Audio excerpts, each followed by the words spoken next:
जब बजट के बाद इतनी तेजी से गिरावट आई है और लोग सोच रहे हैं कि अब आगे क्या हो सकता है, किन चीज़ों का उनको ध्यान रखना है, जो निवेश कर चुके हैं वो कितना परेशान है, अब वो क्या कर सकते हैं, क्या उपाय है, क्या वो कर सकते हैं, सब कुछ हम जानेंगे। हमारे साथ एक्सपर्ट जुड़ चुके हैं, शरद कोहली जी। शरद जी, बहुत स्वागत है आपका न्यूज़ 18 पर। थैंक यू सो मच ऋतु। पहले तो मैं तहे दिल से मुझे जो सोशल मीडिया पर न्यूज़ 18 के हैंडल्स पे प्यार मिल रहा है उसके लिए बहुत बहुत धन्यवाद करता हूँ। मुझे खुशी है इस बात की कि जो कुछ जैसा मैंने सोचा था भले ही नीचे गिरा है पर हो वैसा ही रहा है। काश मेरे हाथ में होता तो, और जिन लोगों को अगर नुकसान हुआ है तो मैं काश ना गिरने देता, पर ऐसा तो हो नहीं सकता। पर मैं बहुत बहुत धन्यवाद करता हूँ और सभी को अभिवादन भी करता हूँ।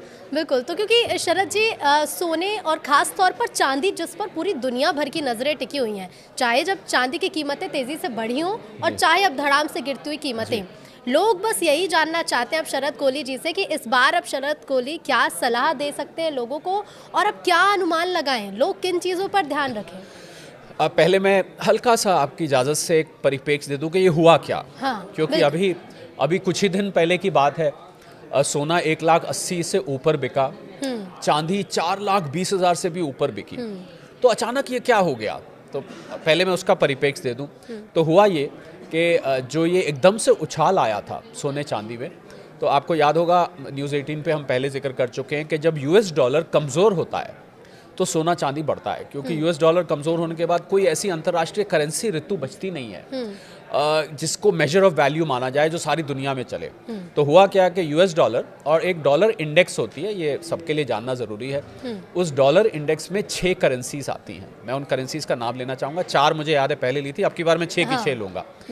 इसमें Swiss franc, British pound, euro और जापानीज येन। 2 और करेंसीज होती है, कनेडियन डॉलर और स्वीडिश क्रोमा। इन 6 को मिला के डॉलर के मुकाबले डॉलर इंडेक्स बनती है। तो ये डॉलर इंडेक्स क्या हुआ था, ये 98 के टाइम उस टाइम चल रही थी जब सोना इस ऊंचाई पर नहीं आया था। अचानक ये गिर के 96 पर आ गई। अब इसका थोड़ा सा भी गिरना बाय द वे बहुत मैटर करता है, क्योंकि अंतर्राष्ट्रीय स्तर की बात है। तो जैसे ही ये इंडेक्स नीचे गिरी तो सोने चांदी ने एकदम उछाल मारी और जो मैंने बोला 4,20,000 1,80,000 पहुंच गया। अब ट्रंप साहब को, ये हो सकता है हम सोने चांदी की बात ना करें और ट्रंप साहब का जिक्र ना आए, ट्रंप साहब को चिंता हो गई। मेरे से कुछ लोगों ने कमेंट में लिखा कि इनको साहब साहब क्यों कहते हो।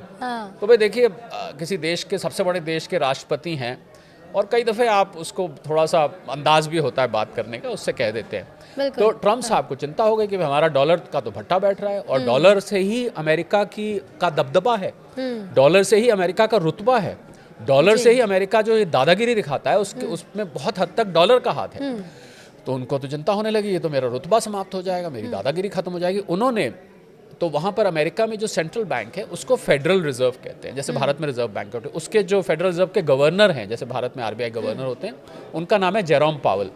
उनसे इनका 36 का आंकड़ा है, यानी कि इनसे उनकी, क्योंकि ये उनको कहते हैं रेट घटाओ और वो चलते हैं अर्थशास्त्र के पैमानों पर। भाई महंगाई है तो हम रेट कैसे घटा दें। बिल्कुल। तो इन्होंने उसको पीछे कुछ महीने पहले की बात है स्टूपिड भी कहा, पता नहीं क्या क्या उनको कहा, इनकी उनसे बनती नहीं है और ये चाहते हैं वो निकले। अब है क्या कि फेड गवर्नर को आप राष्ट्रपति वहाँ का निकाल नहीं सकता है, प्रेसिडेंट नहीं निकाल सकता है, उसको सेनेट की यानी कि वहाँ के पार्लियामेंट की अप्रूवल चाहिए। तो इन्होंने कहा चलो अब मई में तो इनका कार्यकाल ही पूरा हो रहा है, तो मैं अपना आदमी अब रखूंगा जो कि मेरे कहने से रेट घटाएगा और डॉलर को मजबूत करेगा। तो इनके पुराने जानकार हैं जो इनके साथ काम कर चुके हैं, केविन वॉश, इनको इन्होंने नॉमिनेट कर दिया है कि ये अगले फेड गवर्नर होंगे। अब केविन वॉश साहब जब आए तो इन्होंने उनको कहा, अंदर की बात है जो सामने निकल कर आती है, कई दफे सामने निकल के आती है, मतलब पता लग जाता है, और ये सारी बातें छिपती भी नहीं है, छिपती नहीं है जी। इन्होंने कहा कि मुझे डॉलर मजबूत चाहिए। अब जैसे ही अब ये काम हो रहा है सब ट्रंप एडमिनिस्ट्रेशन में। अब हम दूसरी तरफ आ जाते हैं। दूसरी तरफ जो न्यूयॉर्क में कॉमिक्स है, यानी कि पर्दा बदलता है और वो जो ड्रामा चल रहा है, जो थिएटर चलता है ना, तो उसमें सीन बदलता है, दूसरा सीन आता है। कॉमिक्स में न्यूयॉर्क में जो सटोरिये, जिनको हम स्पेकुलेटर्स कहते हैं, ये मत सोचिए कि भारत में ही सट्टेबाजी होती है, दुनिया भर में होती है। जितने भी कमोडिटी एक्सचेंज है, कॉमेक्स कमोडिटी एक्सचेंज का नाम है, पहले हम बता चुके हैं, न्यूयॉर्क में। वहाँ पर 29 जनवरी को 28-29 जनवरी को मंथली कॉन्ट्रैक्ट की एक्सपायरी थी। ये सट्टेबाजी जब होती है तो उसका महीने में एक कॉन्ट्रैक्ट की डेट होती है। उस डेट को आपको अपने कॉन्ट्रैक्ट्स स्क्वायर अप करने पड़ते हैं, प्रॉफिट या लॉस बुक करना पड़ता है। इसमें फिजिकल सोने चांदी का लेन देन नहीं होता है। तो जब एक्सपायरी थी, तो अभी तक जो एक्सपायरीज हो रही थी हर महीने, उसमें ये लोग, एक कॉन्सेप्ट होता है ऋतु, मैं समझाना चाहूँगा बहुत संक्षेप में न्यूज़ 18 के सभी फॉलोअर्स, व्यूअर्स, सब्सक्राइबर्स को। इसको रोल ओवर कहते हैं। रोल ओवर का मतलब होता है कि अगर मेरा जनवरी का कॉन्ट्रैक्ट 28-29 को एक्सपायर हो रहा है, तो मैं उसको फरवरी में ले जाऊंगा, या मैं मार्च में ले जाऊंगा, अप्रैल में ले जाऊंगा। अभी तक ये कॉन्ट्रैक्ट रोल ओवर हो रहे थे, बल्कि रोल ओवर ही नहीं हो रहे थे, उसमें नए नए सटोरिये भी जुड़ रहे थे। अब जैसे ही केविन वॉल्श और ट्रम्प साहब के बीच ये हुआ कि भाई केविन वॉल्श आ रहे हैं, डॉलर को मजबूत बनाएंगे, तो देखिए सटोरियों को क्या होता है, उनको हल्की सी एक खबर चाहिए होती है, बहुत इमोशनल और सेंटिमेंटल ट्रेडिंग की जाती है। जरा सी खबर हुई और भाव में बह गए। जैसे ही उन्होंने सुना, उन्होंने कॉन्ट्रैक्ट्स को रोल ओवर नहीं किया। इसका अर्थ ये हुआ, उन्होंने कॉन्ट्रैक्ट्स को वापस खरीदा नहीं अगले महीनों के लिए। तो जब आप नहीं खरीदेंगे, और कॉन्ट्रैक्ट एक्सपायरी को हम मार्केट की भाषा में बोलते हैं सौदे को काटना, उन्होंने अपने सौदे काटे। सौदे काटने का मतलब जो आउटस्टैंडिंग लॉन्ग कॉन्ट्रैक्ट्स थे, खरीदे हुए जो कॉन्ट्रैक्ट्स थे, उनको उन्होंने काटा, परंतु साथ में रोल ओवर नहीं हुआ। अब जब रोल ओवर नहीं हुआ तो खाली काटना काटना रह गया रोल ओवर के बिना। तो काटने का मतलब है बिकवाली, और ये बिकवाली बेइंतहा आई। इतनी आई कि $5602 तक जो सोना पहुंच गया था, यहाँ 1,80,000 भारतीय रुपए में जी। वो आज गिरकर, इस समय जब हम बात कर रहे हैं, आपका वीडियो शायद थोड़ी बहुत देर में ऑन एयर हो जाएगा, लेटेस्ट अपडेट भी बता देते हैं, करीब $4650 के आसपास घूम रहा है। सोचिए, करीब करीब $1,000 का फॉल, इतना बड़ा फॉल 1-2 दिन के अंदर मुझे नहीं याद आता कभी हुआ है। चांदी जो 4,20,000 रुपए क्रॉस कर गई थी, बहुत ज्यादा, वो गिरकर इस समय जब हम बात करें 2,40,000 पर MCX पर भारत में ट्रेड करिए। सोचिए कितना बड़ा फॉल, लगभग आधे के करीब आने की कगार पर, करीब उतना आने की कगार पर। इतना बड़ा फॉल 1980 के बाद इतनी छोटी समय में नहीं आया। तो अब क्या हुआ, जब वहां बिकवाली आई, तो एक आपको याद होगा, बच्चे खेल करते हैं ना ताश के पत्तों से, तो आप क्या करते हैं, वो ताश के पत्ते ऐसे खड़े करते जाते हैं, और खड़े करते जाते हैं तो क्या होती है, हवा का झोंका आता है, किनारे वाले पत्ते को गिरा देता है, तो सारे पत्ते धड़ धड़ करके ऐसे करके गिरते जाते हैं। बहुत अच्छा लगता है देखने में भी। उसको अंग्रेजी में बोलते हैं डोमिनोज इफेक्ट। तो डोमिनोज इफेक्ट का मार्केट में मतलब ये होता है कि जब बिकवाली इतनी बड़ी आती है, तो जो लोग नहीं भी कॉन्ट्रैक्ट को बेचना चाहते हैं, जिन्होंने फरवरी, मार्च, अप्रैल के कॉन्ट्रैक्ट, उन्होंने भी बेचने शुरू कर दिए। तो एकदम से डोमिनोज इफेक्ट आया और मार्केट वहां से धड़ धड़ गिरनी शुरू हो गई। और जब न्यूयॉर्क में कॉमेक्स में ये हुआ, तो आपको पता है भारतीय बाजार वहीं से क्यू लेता है, और वहीं से क्यू लेके यहाँ पर रेट तय होता है, बल्कि उसके आउंस को 10 ग्राम में कन्वर्ट किया जाता है, डॉलर को रुपए में कन्वर्ट किया जाता है। तो वो प्राइस फैक्टर आपको, और ऊपर से क्या हुआ कि शनिवार एतवार था जब ये गिरावट हुई, तो शनिवार एतवार को तो वीकेंड पर चर्चा का विषय बन गया। जो एक दूसरे से मिले, अरे भाई कोई कहे मैंने तो पहले कहा था, हमने अच्छा हुआ नहीं लिया। बड़ी तरीके की बातें आने लग गई, बहुत किस्म की बातें। जिन्होंने नहीं लिया था वो तो बहुत खुश हुए कि भाई हमने तो वही काम किया जो हमारे मन ने कहा कि नहीं लेते हैं, पता नहीं कीमतें और क्या वो लोग भी खुश हुए ऋतु, जो अभी लेने की, गिरने की इंतजार कर रहे थे। अच्छा हुआ नहीं लिया, अब लेना बनता है। बहुत किस्म की ओपिनियन आने। तो शनिवार एतवार को क्या होता है कि आपको चिंतन का वक्त मिल जाता है। ऊपर से सोने पे सुहागा, संडे को भारत का बजट आ गया। अब बजट में भी बहुत सारी बातें आने लग गई।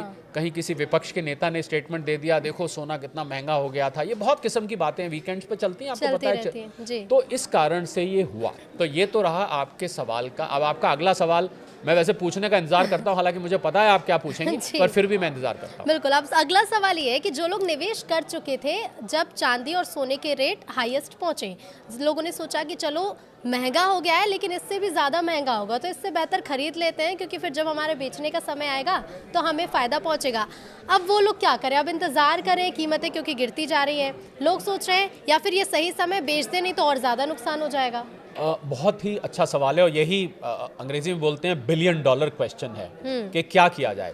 देखिए, जो फैक्टर्स सोने को खासकर जो फैक्टर्स उसको ऊपर चढ़ा रहे थे, आपको याद होगा आपके पॉडकास्ट पे हमने पहले बात करी, ट्रम्प साहब के टैंट्रम्स, जियोपॉलिटिकल टेंशंस, एक टर्म भी आपने दिया था, ट्रम्प मूड इंडेक्स मैंने बताया था, उनके मूड ऊपर नीचे जाता रहता है, और ऊपर से सेंट्रल बैंक्स का लगातार उसको खरीद के रखना, और उसके अलावा डॉलर का कमज़ोर होना, और सटोरियों का उसमें आना, बड़ी मात्रा में ETFs का खरीदना, ये सारे फैक्टर्स हमने डिस्कस किए थे।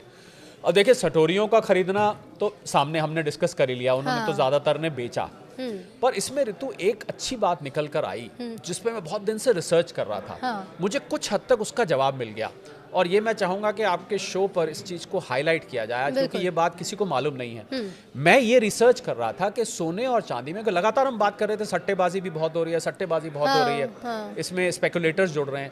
मैं ये रिसर्च कर रहा था और ये रिसर्च बहुत कठिन थी इसका जवाब निकलना कि इस सोने के भाव में, यानी कि अगर 1,80,000 प्रति 10 ग्राम सोना पहुंच गया था, इसमें कितनी असली डिमांड है हाँ। और कितनी सट्टेबाजी का सट्टेबाजी एलिमेंट है। बहुत हाँ। मुश्किल है पता लगाना।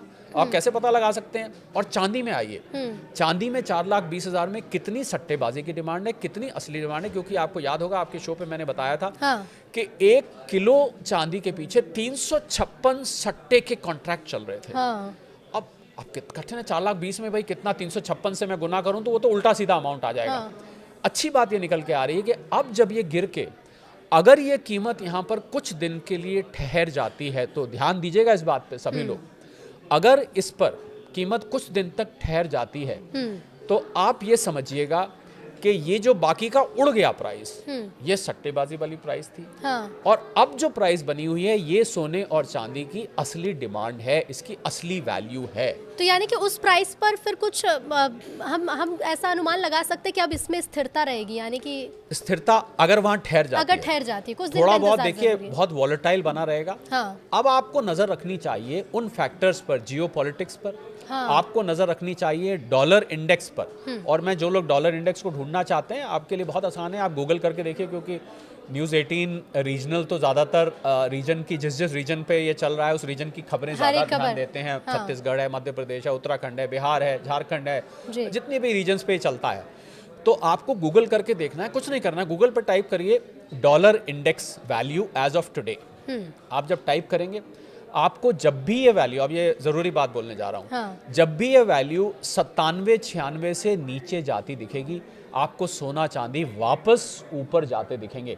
और एक ज़रूरी बात, अगर ये डॉलर की कीमत ज़बरदस्ती अमेरिका में ऊपर चढ़ाई गई है, हाँ। यानी कि कृत्रिम तरीके से, आर्टिफिशियल तरीके से इसको ऊपर रखा गया है, तो ये ज्यादा दिन तक ठहर नहीं पाएगा। इसकी पहचान कैसे करें? वो नंबर्स कैसे लोग समझ सकते वो हैं? नंबर देखिए, आप किसी भी चीज को क्षमा करिएगा, मैं इस बात का मैं अपना ही ले लेता हूँ। अगर मैंने मेकअप किया हुआ है, हाँ।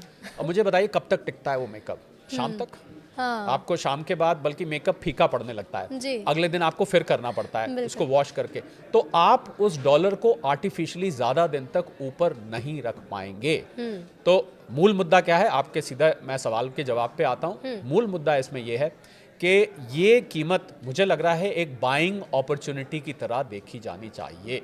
और मैंने बार बार आपके चैनल पे सतर्क किया था कि जो चीज़ ऊपर जाती है वो कभी ना कभी नीचे आती है। बिल्कुल। मैंने सट्टेबाजी से भी दूर रहने को कहा था, और मुझे अच्छी तरीके से याद है, आप पिछले वीडियो खोल सकते हैं, मैंने ये कहा था कि अगर आप सोने चांदी में निवेश करना चाहते हैं, आप ही के साथ में बैठा था, बिल्कुल। तो आप थोड़ा थोड़ा करके और लंबे वक्त के लिए निवेश करिए। आपका सवाल था कि जिन लोगों ने महंगा खरीदा है, वो अब क्या करें? जिसने मान लीजिए 1,70,80,000 पे खरीद लिया है, जी। वो तो फंस गया। उसको लगा कि मुझे तो नुकसान हो गया, मेरा तो जहां लुट गया। बल्कि वो लोग बहुत दुखी से रह रहे हैं, मतलब उनके बैक ऑफ द माइंड ना एक जैसे चुभन सी होती है। कई लोग थे कि ना क्या शरद गलती- जी, जिन्होंने अपना जो अगर बैंक में एफडी करा रखी है, कहीं अमाउंट है, अरे, वो तुड़वा के लोगों ने चांदी ली थी। प्रॉपर्टी बेच के ले ली थी, प्रॉपर्टी बेच के लोग अपने सोने म्यूचुअल चांदी ले रहे फंड्स हैं। लिक्विडेट करके ले ली हाँ। थी, शेयर मार्केट में शेयर्स बेच के ले ली थी, एफडी भी बिल्कुल आपने, और घर में कुछ कैश रखा था उससे ले उसका लिया भी, था, हाँ, गोल्ड और बैंक में सिल्वर। सेविंग्स अकाउंट में पैसा रखा था उसकी ले ली थी। हाँ। उनको अब क्या करना? देखिए, मैं लॉस में बेचने की तो सलाह नहीं दूंगा, हाँ। क्योंकि आपने अगर 1,80,000 पे खरीदा है, 1,70,000 पे खरीदा है, जितने पे भी खरीदा है, आज 1,40,42 पे हम बैठे हैं, तो आपका बहुत बड़ा नुकसान होगा। मैं आपको दिल से, हालांकि निवेश की सलाह अपने इन्वेस्टमेंट एडवाइजर से पूछ के लेनी चाहिए, परंतु एक जनरल व्यू ये कहता है कि आप इसको रख के बैठ जाइए। अगर आप रोज रोज कीमत देखेंगे तो आपको दुख होगा। दुख होगा, बिल्कुल। और अच्छा, मैं शरद नहीं जी- चाहता जी। हूं कि दुख हो, आप इसको लेके रख लीजिए। मुझे अभी भी ऐसा लगता है ऋतु कि ये कीमत यहाँ से वापस ऊपर जाएगी, क्योंकि जियोपॉलिटिकल टेंशंस ईरान के ऊपर और अमेरिका का हमला ईरान पर ऐसा लग रहा है आज हुआ, कल हुआ, आज हाँ। हुआ। और खमीनाई साहब ने ईरान में धमकी दे दी है वापस। तो मुझे लग रहा है, और रशिया यूक्रेन का युद्ध कहीं से थमा नहीं है, बिल्कुल वो चल ही रहा है। खार्कीव और कीव पे लाइट नहीं है। आप सोचिए, जहाँ पर -20 टेम्परेचर है वहाँ पर बिना बिजली के वो लोग कैसे गुजारा कर रहे हैं। और रशिया ने साफ कह दिया है, या तो हमें ये सारा इलाका चाहिए वरना कोई बातचीत में गुंजाइश नहीं है। यूएई में अमेरिका, यूक्रेन और रशिया मिल रहे हैं, बार बार कोशिश की जा रही है कि कोई रास्ता निकल आए, शायद जेलेंस्की साहब मान जाएं अपनी ये ज़मीन छोड़ने के लिए। पर वो मानने वाले नहीं हैं। और भी जियोपॉलिटिकल टेंशन्स आपको यहाँ से बढ़ती दिखेंगी। तो मुझे लग रहा है कि आप इसको रख लीजिए, प्लीज़ लॉस में इसको मत बेचिए, मत देखिए कीमत को। यहाँ से अगर 1,40,000 की जगह 1,30,000 भी आ जाता है, 1,20,000 आ जाता है, कोई बात नहीं, थोड़ा सा वेट करिए, थोड़ा सा वेट करिए। थोड़ा सा हो सकता है 2, 3, 4 महीने, 6 महीने आपको वेट करना पड़े, पर कोई बात नहीं, आप इसको रखिए अपने पास। ये रिकवर करेगा यहाँ से, और रिकवर करके ऊपर जाएगा। ये सटोरियों का काम है। और सबसे इंपॉर्टेंट बात मेरे लिए, मैं क्यों कह रहा हूँ कि आपको रखना चाहिए, क्योंकि सेंट्रल बैंक्स जो दुनिया के जो सबसे बड़े खरीदार थे ऋतु, उन्होंने कहीं सोना बेचा नहीं है। जिन्होंने सबसे ज्यादा खरीदा था वो इसको रख के बैठे हुए हैं। तो ये साइन है कि आपने भी अगर गोल्ड या फिर सिल्वर में निवेश किया है तो अभी थोड़ा इंतजार करिए। बिल्कुल आपको इंतजार करना चाहिए, और इंतजार करके रख। और एक और मैं गुजारिश करना चाहूंगा, हाथ इसको रोज रोज कीमत को मत देखिए। जितनी बार आप कीमत देखेंगे ना, उतना दुख आपको उतना पहुंचेगा। आपको दुख होगा। इसको एक तरफ सोने के साथ सो जाइए, सो जाइए, मतलब इसको रख लीजिए और इसको एक तरफ रख के बैठ जाइए। लॉकर में जहाँ भी आप रखते हैं, ETF है तो उसको एक तरफ रख दीजिए। आपके ज्वेलरी है, गोल्ड है, कॉइन है, बार है, उसको अपने लॉकर वॉकर में बंद करके आराम से अपने काम पे ध्यान दीजिए। खाली सोना चांदी थोड़ी ना है जिंदगी में सोचने के लिए और डिस्कस करने के लिए। बिल्कुल, इसको लेकिन रखिए, शरद कीमत जी रिकवर आपकी करें। एक बात मैं